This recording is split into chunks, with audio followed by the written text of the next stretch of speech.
Sveiki visi ir šiandieną mes apžiūrėsime Taujėnų dvaro visokius gyvūnus ir ledo skulptūras.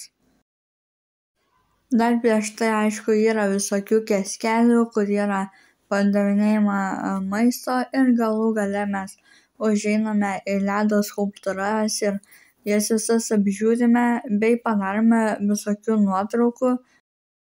Tai jau prakalbau apie nuotraukas, tai jas galite pamatyti mano Facebook'e, Instagram'e, paliksiu aprašyme ir galėsite pamatyti nuotraukas anksčiau nei šio video ir sužinoti, kad bus kažkoks jau greit video, tai būtinai apsilankykite mano Facebook'e ir Instagram'e.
Jau apžiūrėjome pasakų pagrindines ledo detales, dabar mes judame link gyvūnų ir apžiūrėsime dar gyvūnus ir judam.